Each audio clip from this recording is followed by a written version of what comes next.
Hey, all you cool cats and kittens, it's your favorite history teacher back at you again with another historical video. And today we're continuing on our progressive march through chapter 5. And we're going to be talking about two progressive presidents, more one so than the other. But big times, big important things are happening still through this time period. So let's get started. Share screen.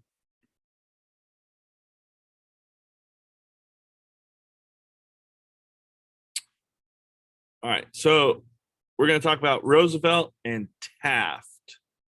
Roosevelt and Taft, chapter 5, section 2. That was your warm-up. Our objectives: you'll be able to identify how President Roosevelt used arbitration to settle the coal strike of 1902, analyze how Roosevelt's lawsuits against trusts affected the establishment of future trusts, and compare Roosevelt's presidency to Taft's time in office. All right, so Roosevelt in office. He gets a lot of credit because what he does in his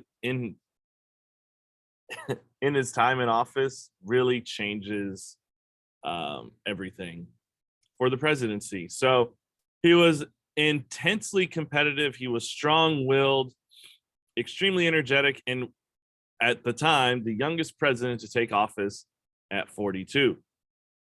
In international affairs, he applied social Darwinism, the belief that America was competing against other nations and only the fittest would survive. In domestic affairs, he was a committed progressive, believed that government should actively balance the needs of competing groups in American society. So his reform programs will be known as the Square Deal. And that's Teddy Roosevelt, young Teddy Roosevelt. Imagine wearing glasses like that. For people who wear glasses, I don't know if I could do that. Efficient yet monopolistic. So Teddy Roosevelt believed that trusts and other large business organizations were very efficient and part of the reason for America's prosperity. However, he was concerned with the pursuit of private interests. Some trusts were hurting the public's interests, so he wanted to ensure trusts did not abuse their power. Ironic that they're called trusts, right? What's going on? There would be a big issue over the control of the Burlington Railroad, which is going to erupt on the New York Stock Exchange. E.H. Harriman owned the Union Pacific Railroad. James J. Hill and J.P. Morgan were the Great Northern and Northern Pacific Railroad companies.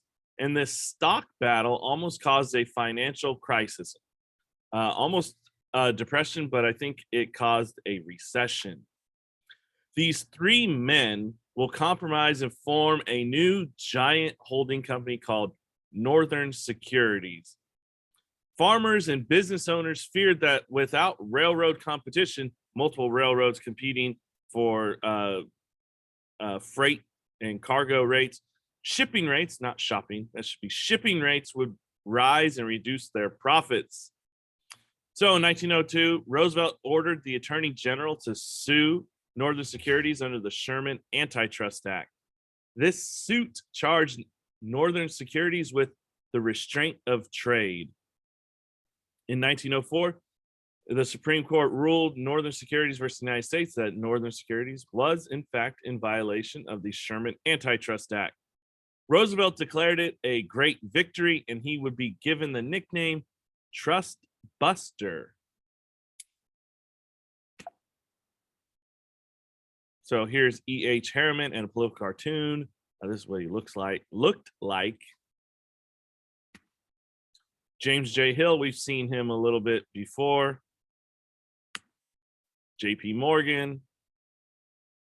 And I got to say, doesn't he look a little bit like the Monopoly guy? All right, and here's Teddy Roosevelt. What does the gun say? tariff reform, and he's shooting at the feet of the trusts, making the old boy nervous. Small producers. Interesting. All right, loopholes. So the Supreme Court decision in Northern Securities marked yet another shift in the relationship between federal government and private businesses. Article 1, Section A of the Constitution, the Congress shall have power to regulate the commerce with foreign nations and among the several states. It was agreed that Congress, or the Constitution, gave the federal government power to regulate commerce between the states, but not within a state. But the definition of what actually constituted interstate commerce was open to interpretation. By the late 1800s, the court applied very strict interpretation of the commerce power. For example, when a sugar company gained 98% control of the sugar industry, the court ruled, the United States versus E.C. Knight, that the Sherman Antitrust Act couldn't be applied because the sugar was manufactured within a state. Manufacturing, the court said, did not involve interstate commerce, even though the sugar was sold across state lines. In Northern Securities, the court began broadening its interpretation. Northern Securities was based in one state and was simply buying stock in other companies, but the Supreme Court decided that the Sherman Antitrust Act could still be applied. Justice Oliver Wendell Holmes delivered the dissent and warned that this decision will create a slippery slope. He said, if the act before us is to be carried out according to what seems to me the logic of the argument, I can see no part of the conduct of life in which, on similar principles, Congress might not interfere. Over time, his comment has proved accurate. It would take many decades and several Supreme Court decisions, but the interpretation of the Commerce Clause of the Constitution has been gradually expanded, allowing federal government more and more power to regulate private business. All right, so there's a big coal strike in 1902. Roosevelt regarded himself as the nation's head manager, kind of like that council manager system we talked about. His job was to keep society efficiently operating by preventing conflict. Well, the United Mine Workers, UMW, called for a strike of miners who dug anthracite, which is hard coal, which is an even more dangerous and difficult job to do. Around 150,000 workers walked off the eastern Pennsylvania's anthracite mines, demanding higher wages, shorter work hours, and recognition of their union. As months passed, the strike continued, coal prices rose. If you don't know, coal is how people heated up their house. This is before natural gas making it into the homes for heating the homes, and wood was in small abundance because we're trying to protect our natural forests. So coal is the next choice. Teddy Roosevelt thought it another example of groups pursuing their private interests. The union pursuing their own private interests over the public good. So if the strike lasted much longer, there would be a coal shortage and it would force factories to shut down. Teddy Roosevelt, urged owners and the union to accept arbitration, the settlement imposed by an outside party. The union agreed, the owners did not. So, getting in the way of private interests, owners trying to make that money, Teddy Roosevelt threatened to have the military run the mines. The owners backed off and agreed to meet for arbitration. So Teddy Roosevelt established that the federal government would be an honest broker between powerful groups in society, unions and owners. Here's the United Mine Workers of America. All right. Despite his lawsuit against Northern Securities and his role in this coal strike, Teddy Roosevelt believed that most trusts were good for the economy and that the costs of antitrust action outweighed the benefits. A lot of paperwork. He agreed that with the opponents of trust busting, who argue that companies generally form trusts because it was the most efficient way to do business. Breaking up a trust would make an industry less efficient and drive up the costs for the public. Furthermore, by taking a company to court, the uncertainty of the industry until the case was resolved would distort the economy and make the economy less efficient. Oh, I see where you're going here, Teddy. So, Teddy Roosevelt generally accepted that these arguments against antitrust action was also keenly aware of America's biggest companies were now competing globally against foreign countries. U.S. Steel had formed a trust in the United States, but it was competing against huge European steel companies in Britain, France, and Germany. Standard Oil had formed a trust in the United States, but was also competing globally against Burman Oil in Britain, now known as BP, Royal Dutch Petroleum, Shell, and many other companies. Antitrust action against an American company might cripple its ability to compete internationally. It would lessen their importance in our country. So, as a progressive, Teddy Roosevelt valued efficiency, and he believed that the U.S. had to be a world power militarily and economically in order to prosper. But as a progressive, he also distrusted large concentrations of power and potential for corruption and harm for the public good. So instead of aggressively seeking to break up trusts, he proposed to create a federal agency to invest corporations and publicize those findings. He believed the most effective way to prevent big business from abusing its power was to keep the public informed. So here is the U.S. Steel emblem. Here's Standard Oil, BP, and Shell. And here is how Standard Oil, founded in 1870, was broken up over time. And then over time, it has now led to ExxonMobil Marathon, which is the cheapest gas where I get it from in my hometown. Chevron, ExxonMobil, BP is also Arco gas. If you ever go by Arco, and you'll notice it's like on the bottom right hand sign, like oil produced by BP, or you'll see this sign, British Petroleum, BP. All right, taking down big business. So Teddy Roosevelt proposed a new federal agency to investigate corporations and publicize those results. In 1903, Congress created the Department of Commerce and Labor, and within that department called the Bureau of Corporations. The following year, the Bureau of Corporations investigated U.S. Steel. Fearful of an antitrust lawsuit, leaders met with Teddy Roosevelt privately to make a deal. It's called a gentleman's agreement, where the company decides to open the books and records to the Bureau of Corporations in exchange to privately fix the matter before being taken to court. And he's going to do this with other big companies too. So Teddy Roosevelt now had the ability to regulate big business and continue economic benefit of big business without having to sacrifice economic efficiency by breaking up the trusts. In 1906, Teddy Roosevelt pushed for the Hepburn Act, and that intended to strengthen the Interstate Commerce Commission. The ICC had been ineffective because it lacked sufficient authority. So the Hepburn Act gave power to the ICC to set railroad rates. Voice crack. Eventually, railroads realized that they could work with the ICC to set rates and regulations that limited competition and prevented new competitors from entering the industry. A lot of loopholes. So that by 1920, the ICC itself began setting rates at levels intended to ensure the industry still profited.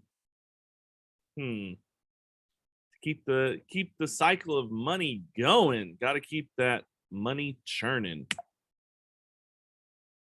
Ew. So by 1905, consumer protection had become a national issue. As Americans read news stories by muckrakers and listened to concerns of progressive reformers, they increasingly felt that the cost of laissez-faire approach to the economy outweighed the benefits. Samuel Hopkins Adams published several articles in Collier's magazine describing the patent medicine business. Many companies patented and marketed potions that they claimed would cure a variety of ills. Many of these medicines were little more than alcohol, colored water, and sugar. Others might have contained caffeine, opium, cocaine, or other dangerous compounds, fentanyl. Consumers had no way of what they were taking, nor whether their medicines worked as they claimed. Many people were equally concerned about the food they ate. Dr. W.H. Wiley, chief chemist at the U.S. Department of Agriculture, issued reports documenting dangerous preservatives, including formaldehyde and borax, being used in what he called embalmed meat, sausage. For similar reasons, food preparation and business came under scrutiny. In 1906, Test Question, Upton Sinclair published a novel, The Jungle, based on his close observations of the slaughterhouses of Chicago. The appalling conditions in the meatpacking industry will outrage consumers of ground beef, pork, filet mignon, any meat that is prepared, sausage, hot dogs, corn dogs. So here are these magic potions. If you've ever heard of a snake oil salesman, that's that. Oh yeah, let's put these. Oh, this remedy to fix your ills. So here's a political cartoon. I know it's very small, can't really see. And that is, what's his name? Samuel Hopkins Adams. So if you've ever seen these, dissected animals in what looks like water, that's formaldehyde. So imagine the meat, the sausage made being in this type of liquid. All right, and then you have borax, which is like a detergent booster, something you use to, I don't know, clean things. So that's W.H. Wiley, or that's Upton Sinclair. My bad, Upton Sinclair, and that's his book, The Jungle. And here, Chicago was the big meat town. And here are the stockyards. I won't go into detail about grossing you out with all these dead animals, but think of, if you want to think of animal cruelty, look how small these pens are, and look how many cows are in them, waiting to be slaughtered. Here are some meat packers, or not meat packers. I think they're boiling the meat, but again, no one's wearing gloves or masks for that, or hairnet. Look how dirty they look. And they're preparing meat for the rest of America to eat. Bars. Reaction. So, Teddy Roosevelt and Congress responded with the Meat Inspection Act after Upton Sinclair's book. It will require federal inspection of meat sold through interstate commerce and require the Ag Department to set standards of cleanliness in meat packing plants. Also, the Pure Food and Drug Act would be passed on the same day, prohibiting the manufacture, sale, or shipment of impure or falsely labeled food and drugs.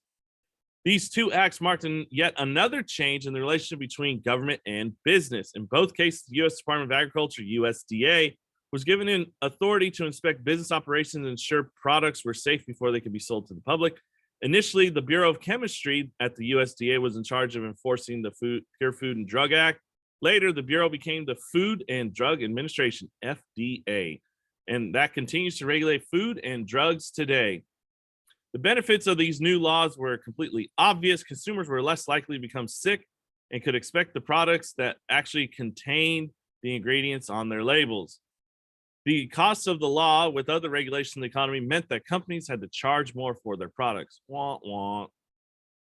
Given what Wiley had found in people's food prior to the law, many Americans and government leaders agreed that the increased costs were worth it.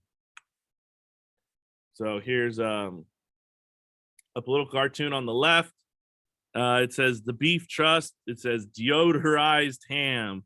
This says embalmed sausage. This says decayed roast beef, chemical corned beef. What does it say? Potted poison. Bob veal chicken, tuberculosis lamb, putrefied pork. Therefore, I say unto you, take no thought for your life, for what ye shall eat, or what ye shall drink. No idea what that means, but it's making fun of the meat industry. Here's Uncle Sam with his wife. Phew, what an odor. Yes, and this is the month of roses. It says beef trust scandal. Putrefied meat, cholera, canned beef, guaranteed fresh. And here's the FDA symbol.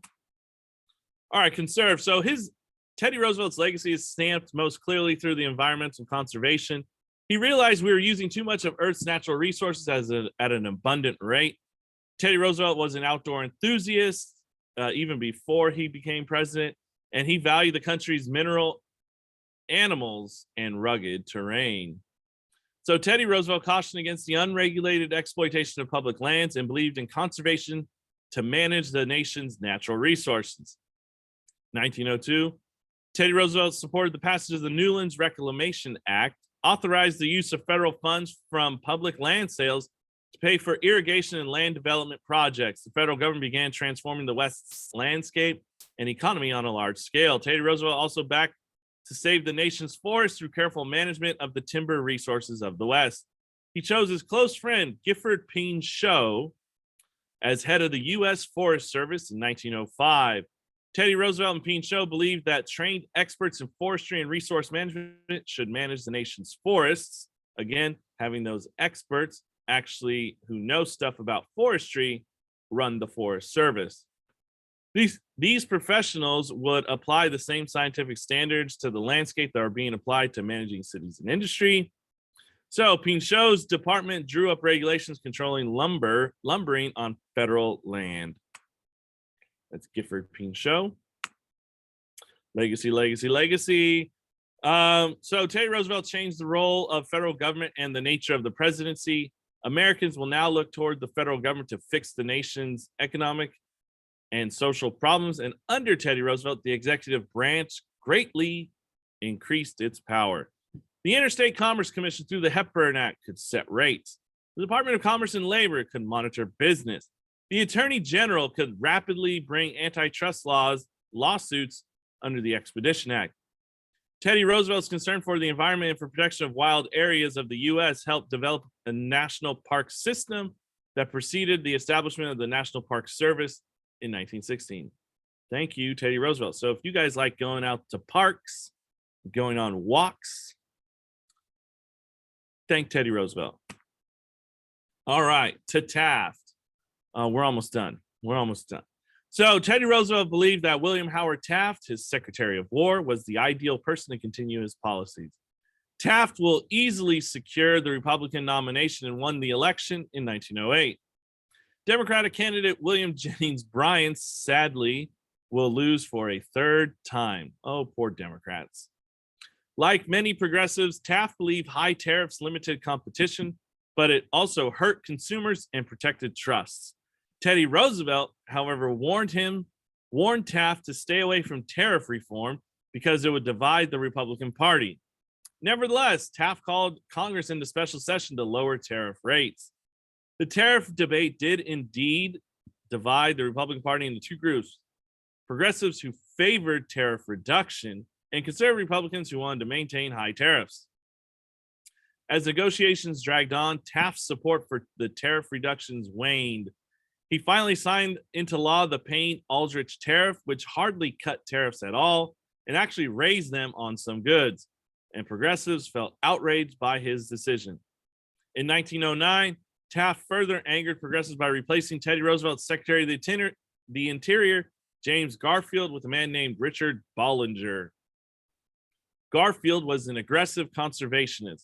Bollinger was a conservative corporate lawyer. Once in office, Bollinger tried to open nearly 1 million acres of public lands for private development. Pinchot accused Bollinger of trying to plan and give valuable public lands in Alaska to private businesses for his own profit.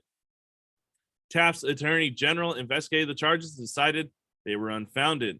Not satisfied, Pinchot went to the press and asked Congress to investigate.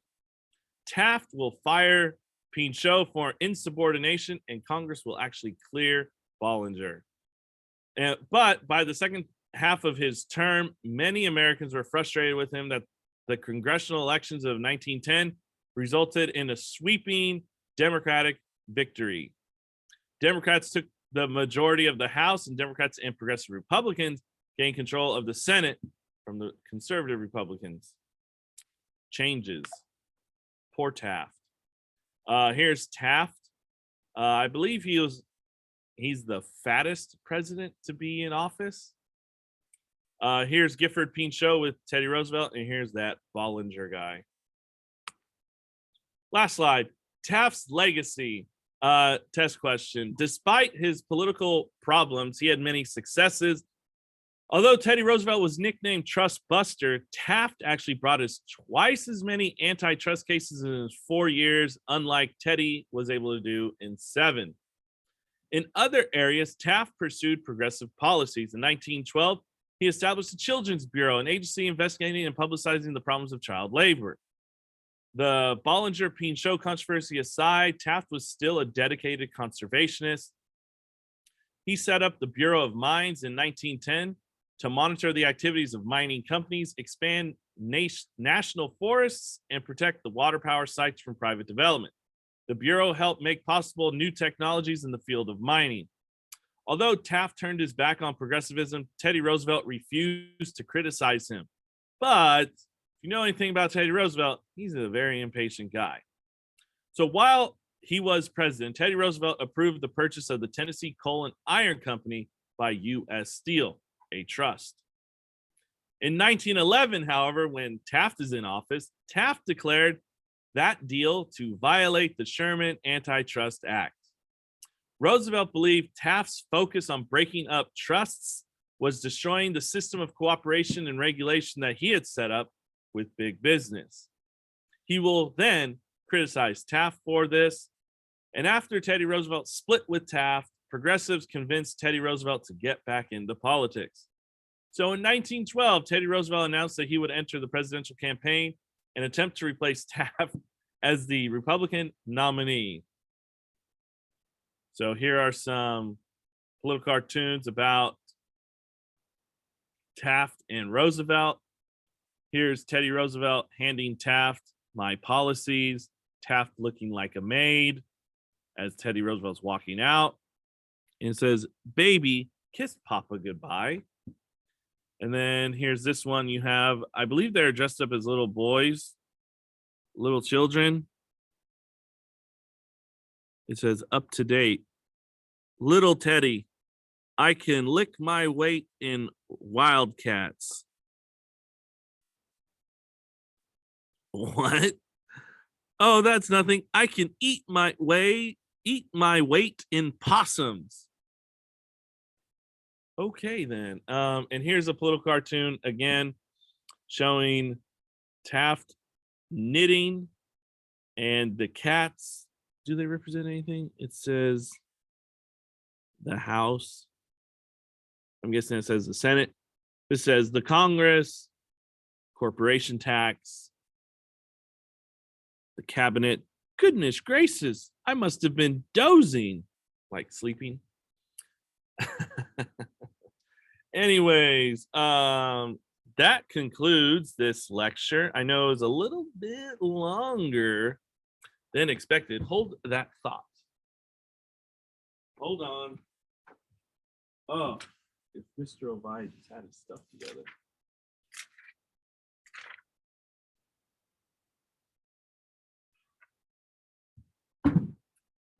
All right. Hopefully you guys did enjoy that lecture. I know it was a little bit longer.